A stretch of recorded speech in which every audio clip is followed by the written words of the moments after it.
What is up, guys? Welcome back to YouTube Berlin. And today we have another ranking, and it has been one that I've been talking about for, I believe, like literally the past 10 months. That is the prog rock goats, King Crimson, or as you want to refer them as, Robert Fripp and a bunch of elite musicians that change every album. Because, yeah, this band is some of the most variety of all time, and I just think are simply one of the greatest bands of all time from an objective standpoint. From my standpoint, they have some of the greatest albums of all time, but they're really not my favorite band ever. But the talent that goes into them is just absolutely incredible. Everything that they've done, I respect, and I truly believe, is almost everyone that listens to their discography says they have not released a bad album. Yeah, let's get into this ranking that I've been talking about for so long. This is my first video under my one video every Sunday little upload format that I'm going to be doing for this summer due to the severe lack of uploads since about last year in October. But yeah, consider checking out my band, Bulls Cream of Wheat, and my league that I'm doing right now, Pennsylvania Penalty Shots League. There's my trophy up there from last season. But yeah, let's get into this highly waited for ranking after the intro. Here you go.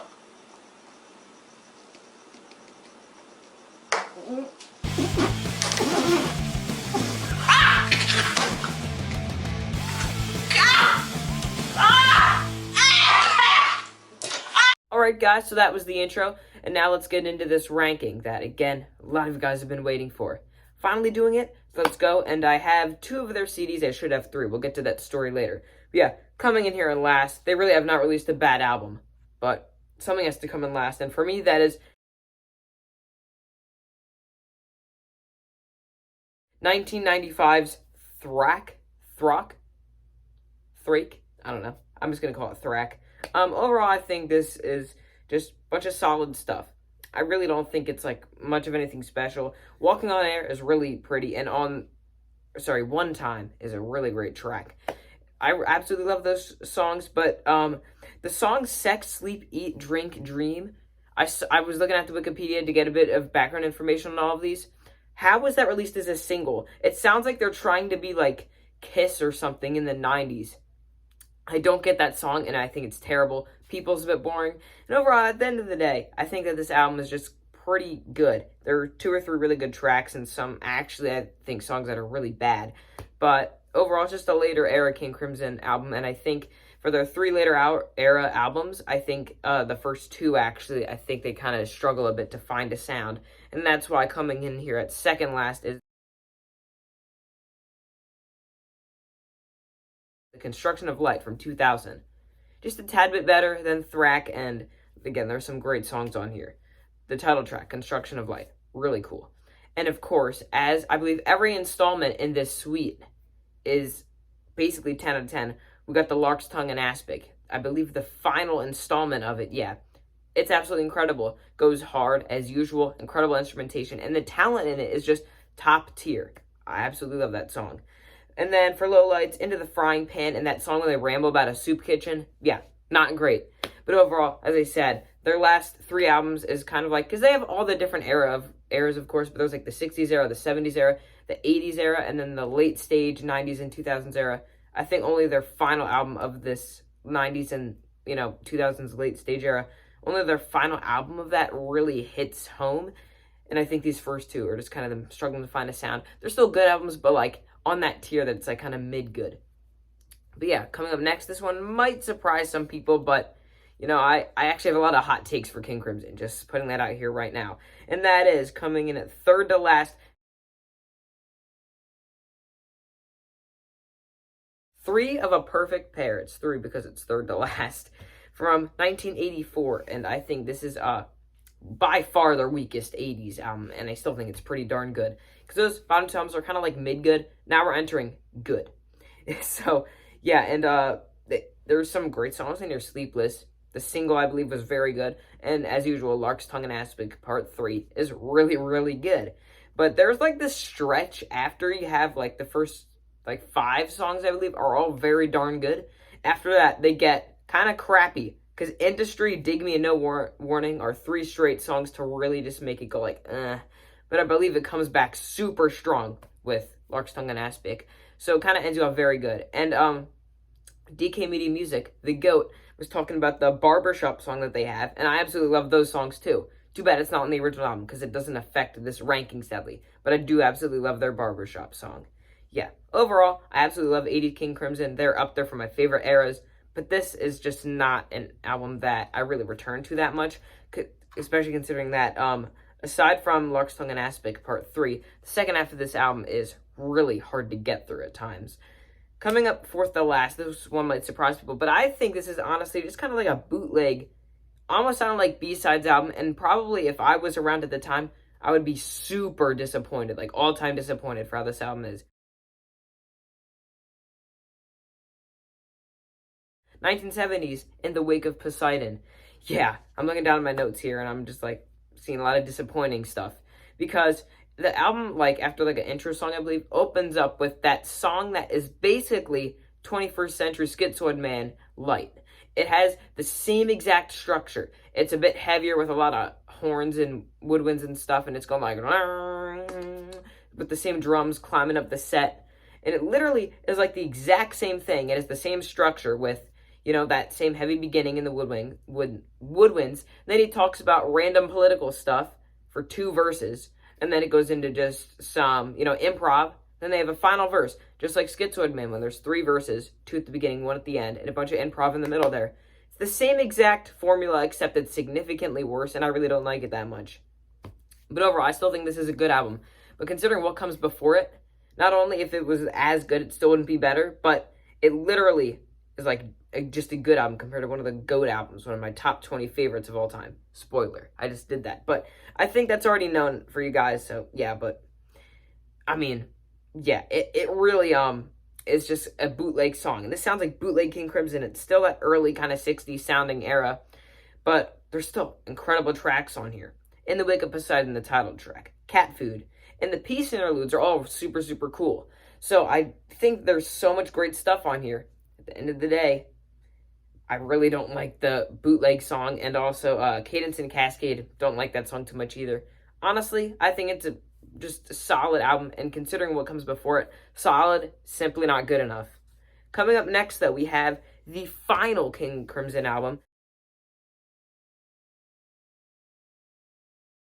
The Power to Believe from 2003. Right off the bat, great album. Really good album. Level 5, one of my favorite instrumentals from the band. Eyes Wide Open, super pretty. Honestly, overall, I think this album is just super solid. Not really any bad tracks. But I do not like The Power to Believe. I forgot to say that. Part 1 is stupid, and I just think overall, there's like so many parts in it on the same album. And I think overall really does nothing for me. Facts of Life don't like too much either. Facts of Life. I thought it was going to be that 80s theme song. You know, you take the good, you take the bad. Then you have the Facts of Life. I went down there because that's where my notes are. But yeah, I think this album is really just pretty good. And I think if they removed some of the Power to Believe, like, I believe there's 5 parts and they're all on this album. I think if they made it only 3 parts and got rid of part 1 and 2, I think it would have been actually significantly better. But it's a pretty good way to end off their careers. I just think simply, as a touring band as they are now, I think it's a lot better of a choice. And I think they're doing really good, and I hope they continue, even though they're all in their 80s. But hopefully they live long because they deserve it.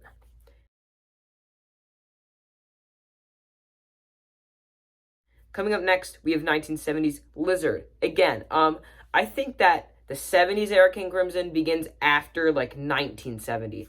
The debut and the 1970 albums are kind of 60s era. And overall, I think both of them are pretty big disappointments. But I do think Lizard is quite a bit better, actually, than the one before, In the Wake of Poseidon. This one is definitely less King Crimson light, and it's actually just like some pretty darn good stuff. Lady of the Dancing Water, really good. And Lizard, incredible. Love that song, one of my favorites from the band. And the only song that I actually don't like is Happy Family, just because it's kind of stupid. Everything else on here is super darn good. And I think this album, yeah, it's definitely a disappointment compared to the debut, but it's also a very big step up from In the Wake of Poseidon. And it's just overall very good album. And this next one might be a bit of a hot take, but honestly, this album kind of disappointed me because I heard so many good things about it, and that is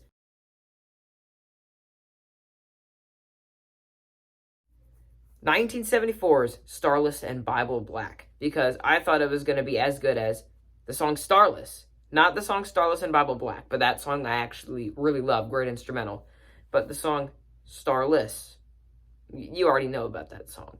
But yeah, I was kind of was actually really upset how the sound began because The Great Deceiver I do not like at all. They're talking about like cigarettes and ice cream, just another kind of stupid song, and it's way too long for what they talk about, even if it's only like 5 minutes. And then next two songs are kind of mid, but then we get to really good stuff. The Night Watch, one of their best tracks, and the Mincer is, I looked, the Spotify streams, pretty unpopular. Really like that one. And as I said, Starless and Bible Black. And the final instrumental on that album too. It ends off with two instrumentals. The side B is actually just two instrumentals.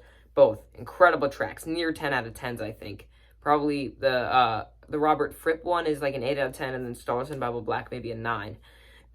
We'll let you know. Never liked that one either. I put that down as my low lights. I have notes here, which is why I'm going over it. It's like that. When I don't own the CD, I make these little note cards like that, and then I have a big paper down here with kind of like things I have to say about it. Yeah, overall, Starless and Bible Black, I think, is kind of just like, you have like one track that I don't like, and then two mid, and then one incredible, and then it kind of follows that same pattern twice. It does, but that's kind of how it's set up for me. And I think overall, it's overrated, but it's still very good. Coming up next here, we have one that I've seen it very low at the bottom of lists. I almost said at the bottom of albums, but it's actually super good and very chill, which I think gives you a, hint. 1971's Islands. By the way, great album cover. I'm into space, nerd stuff like that. Gotta love the supernova. But, yeah. I don't know why it's called Islands if it has a supernova as the cover, because you think of supernova, when you think of that, you think explosive and heavy almost. This is the opposite. This is them at their calmest, and I actually really love that, because songs like Sailor's Tale and the title track, I think I just spit there, are some of their absolute best calm stuff. The Letters I'm not really a big fan of, but I think overall, even The Letters, which is my least favorite song, everything on here is like 6 to 8 out of 10. Nothing that's absolute top tier, but nothing bad at all, because it's just straight up beautiful. And Ladies of the Road with the vocals in it is very good too. A lot of instrumental for King Crimson, which has never been the most vocally centered band. This one has like the least of the vocals. And overall, I think Islands is kind of underrated because people don't like the calm stuff. I love their heavy stuff, but I also absolutely love the calm stuff. And Islands, like, I saw the album cover and I was like, dang, is this going to be the heavy one? But I'm like, no, everyone talks about it as being the quiet one. And that's exactly what it was. Coming up next here, from the 80s era, we have Discipline from 1981. One of their most acclaimed albums again, because there are some great songs on here. Frame by Frame, really liked it. But my problem here was that it opened up with Elephant Talk, which is like, has that cool 80s King Crimson sound, because this is when they came back. Hadn't made a studio album since 1974's Red. But Elephant Talk, I hated the vocals, and I thought it was too repetitive. But Frame by Frame, incredible. Mate Kudasai, I think that's what it's called, because the way they say it in the song, like, changes as they go or something. That's how I remember it, but I really like that one. A really beautiful track. Not even that many vocals. There's like one verse, and then they say like 2 lines at the end. And then the title track, Discipline, instrumental, really experimental, new wave-ish, and it's really good. Overall, I think Discipline, people talk about it like it's top tier. I don't think it's top tier King Crimson, but I think that it's very good. And this next one, we are in the top 5. Discipline was number 5. Number 4 is my first CD that I own of them. 1 of 2. Should be 1 of 3. And it is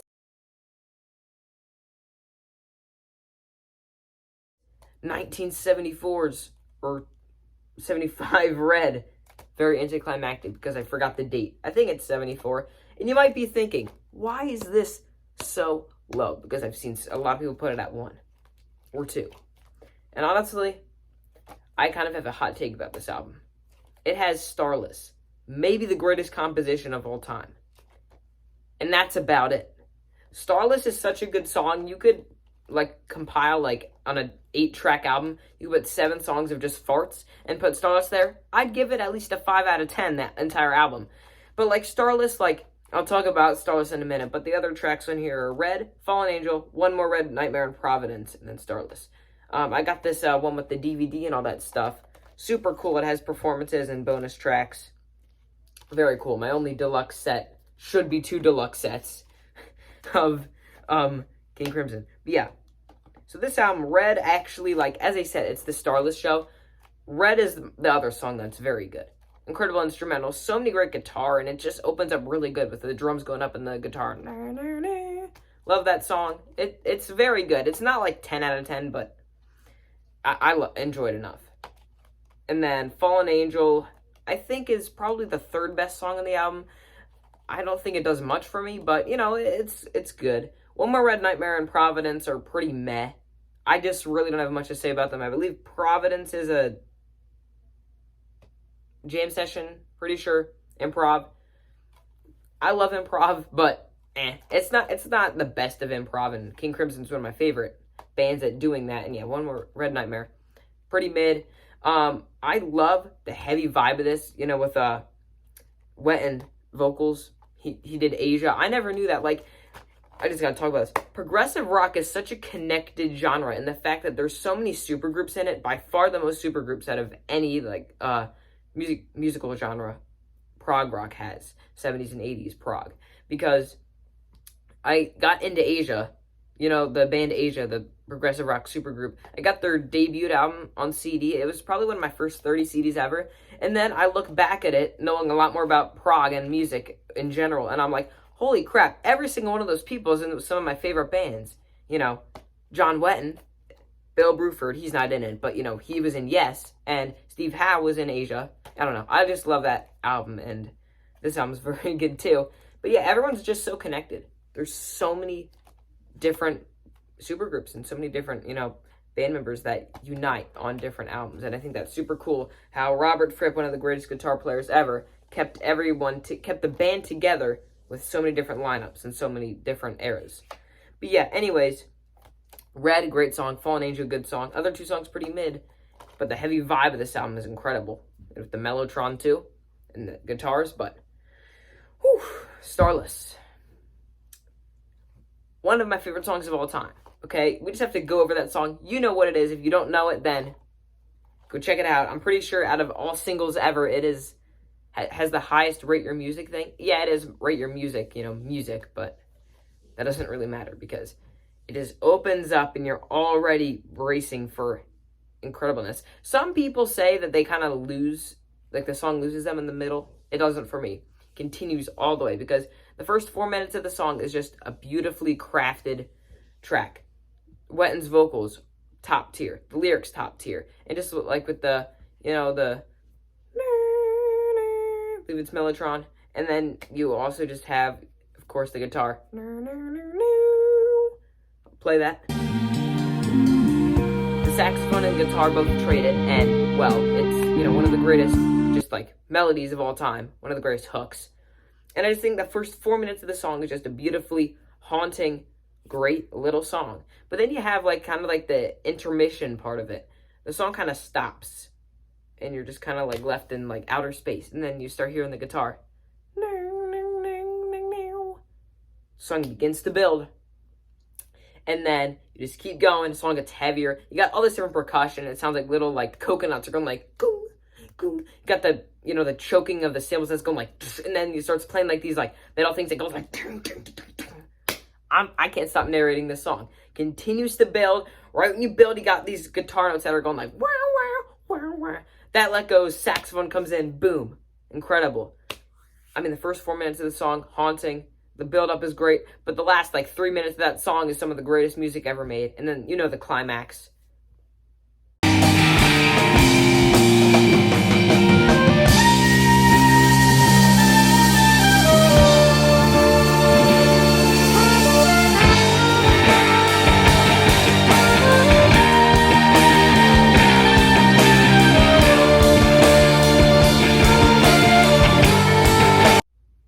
You know it. You love it. One of the greatest songs of all time, and that's why this album's at number 4. I think it's pretty overrated as an album as a whole, but Starless is one of the greatest songs of all time. Sorry that I talked about it for so long, but yeah, got it on CD, and it's really sick, and I actually love their performances, too, on the video. Oh, we gotta go to number 3. Number 3, I got another massive hot take.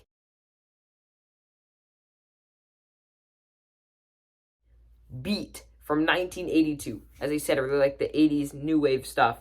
But yeah, there's some great songs on here. Neil, Jack, and Me, really goofy but fun song, and that's how I describe Beat. Goofy and fun, and it works a lot, except for Two Hands.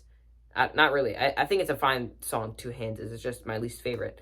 But like Heartbeat, that was the single, really cool, and Requiem, really just like cool, new wave, instrumental, and I think it's a really great closer.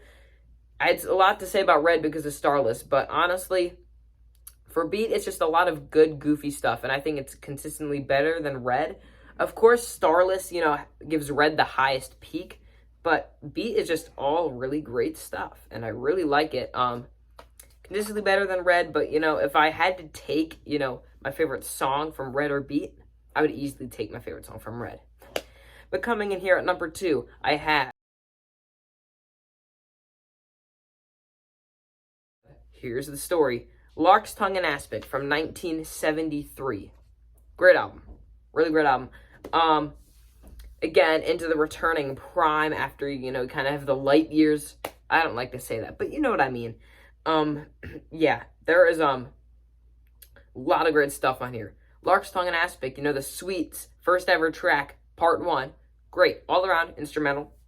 Incredible. But also, this is actually one of the most popular streamed songs on Spotify, which kind of surprised me. Book of Saturday. I do love that song as well. It's a great little, calming, kind of like, sounds like something that would be on a Velvet Underground album, almost. And Easy Money, one of my favorite songs for the band, and Lark's Tongue and Aspic, part 2, is my favorite installation of it. It just begins so great and continues with that heaviness, but, like, the beginning especially, love it. Like, the first minute with the boom, boom, boom. Super great. The only track on there I don't absolutely love is the talking drum, and I still think it's pretty darn good. But, like, with the Lark's Tongue and Aspic's best installation on here, and one of my favorite tracks by the band with Easy Money, I cannot go wrong with it, but it does have an issue. I already had their debut on CD, and I wanted to get this one on CD, and it was going to be just like Red. It was going to be like one of these double things with the extra tracks and the DVD, one of these remasters that they had, but it came, and we paid extra for it because it was one of those ones with the DVD. It came, it was a normal version of it, and it was also in terrible shape. The CD was cracked, so we took it back because not only was it the wrong thing, but it was not in good shape. When we try and get it back, it's sold out. So I never actually got the CD. I'm probably going to get the normal one in the future, but it makes me upset, And number 1, it's one of my top 20 favorite albums of all time. It made the thumbnail of that video, which is probably my favorite video on this channel.